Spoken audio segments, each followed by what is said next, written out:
சேவல் சின்னத்துல போட்டியிட்டு வெற்றி பெற்று 5 ஆண்டுகள் கட்சியில திமுகவை சரிபாதியா உடைச்சி வெளியே வந்து 1977 ஜெயிக்கிறாரு. நீ 2024 கட்சியை தொடங்கி நான் வருவேன்.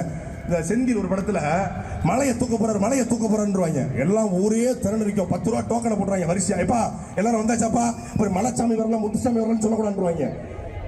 மலையை தூக்க போறாரு அப்படி வரிசை நிற்பாரு கோமணத்தை கட்டி நிற்கும் போது வந்தாச்சுல்ல எல்லாருக்கும் இந்த மலையை தூக்கி கையில வைங்க. அது மாதிரி இவர் வருவாரா, இவருக்கு ஓட்டு போட்டு இவரை சீக்கிரம் ஆக்கிடுமா 2 தொகுதியில. ஏன் உன் கட்சியில திருச்சி கிழக்குல போட்டி போட ஆள் இல்லையா? பெரம்பூர்ல போட்டி போட ஆள் இல்லையா? நீங்க தானே சொன்னீங்க மதுரை மாநாட்டுல திருப்பரங்குன்றம் விஜய், திருமங்கலம் விஜய், உசிலம்பட்டி விஜய், மதுரை மேற்கு விஜய், மதுரை கிழக்கு விஜய். நீங்களே 234 தொகுதியிலும் விஜய் தானே. 234 தொகுதியிலும் விஜய் என்றால் உங்களுக்கு அநீதி இழைக்கப்பட்டதாக, 41 பேர் இறந்ததாக, செந்தில் பாலாஜி தான் 41 பேரை கொண்டாருன்னு சொல்றீங்களே. அப்புறம் நீங்கள் தெம்பு திராணி துணிச்சல் இருந்தால் கரூர் தொகுதியில நிற்பதற்கு உங்களுக்கு தெம்பு இருக்கா? கரூர்ல Arabian Garden Seafood Restaurant, where taste meets elegance.